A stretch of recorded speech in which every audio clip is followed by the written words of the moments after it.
welcome back to Sai SS Academy. This is me Ashwati Nair. Today we are going to discuss about the Class 6 Geography, Chapter 3 Motions of the Earth, Part 2. Okay, so listen.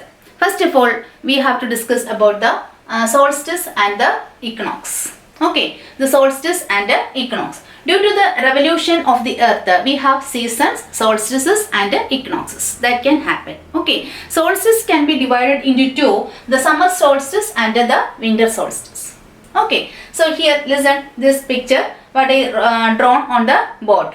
Okay, this is the sun, this is the rays of the sun, and here I just drawn like this, means it is an elliptical path.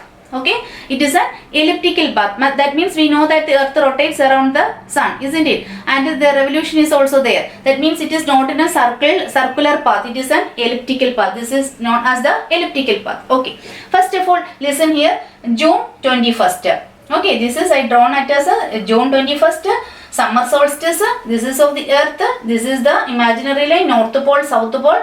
This is summer. NH means northern hemisphere and SH means southern hemisphere. Got it? Winter in the southern hemisphere. Like that I drawn. Listen, I will explain you. That means 21st June, this north pole is tilted towards the sun. Got it? The north pole is tilted towards the sun. As we know, when the north pole is tilted towards the sun, the rays of the sun fall directly on the Tropic of Cancer and receives more heat to this area.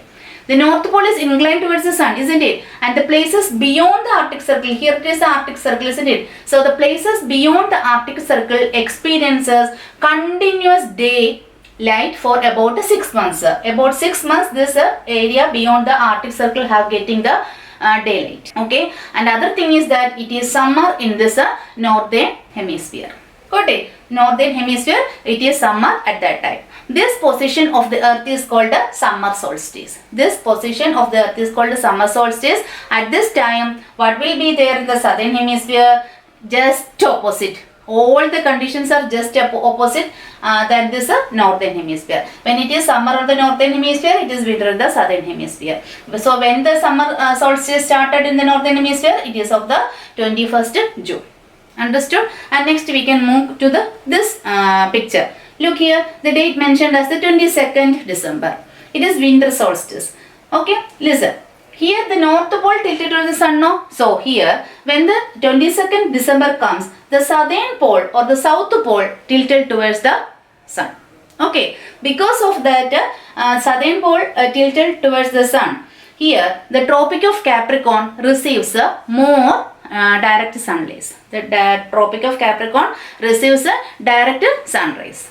Okay, why? Because the southern pole is tilted towards the sun, isn't it? Therefore, it is summer in the southern hemisphere. So, when it is summer in the southern hemisphere, 22nd December. Okay, 22nd December, it is summer in the southern hemisphere. And it is winter in the northern hemisphere. And this position of the earth is called the winter solstice. Understood? Yes. And other thing I have to discuss is that equinox. Okay, what is equinox? Look here, mentioned 21st March equinox and this 23rd September equinox. That means this time on 21st March and September 23rd, this direct rays of the sun fall on the equator. Look here, the direct rays of the sun falls on the equator. Got it? At that time, this position, neither the pole is tilted towards the sun. Two things. What is that? On 21st March and September 23rd, the direct rays of the sun fall on the equator. Other thing is that this position, neither the poles is tilted towards the sun. So the whole earth experiences the equal days and equal nights. Understood? This is called equinox. Got it?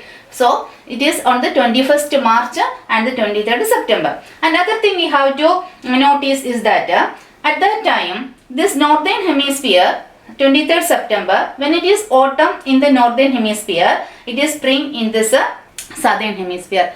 Like the same opposite thing happened in the here. What will be there? When it is spring in the northern hemisphere, the autumn will be there in the southern hemisphere. Understood?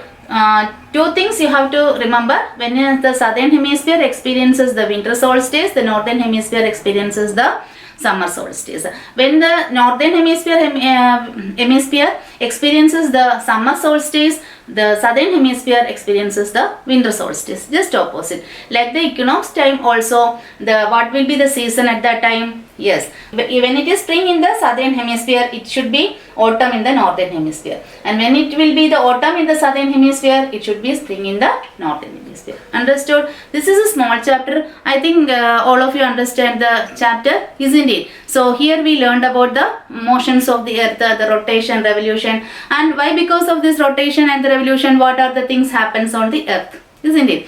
Hope you understand. If you have any doubt, please put comment. I will clear your doubt. And other thing I have always to say is that please share, like and subscribe my channel.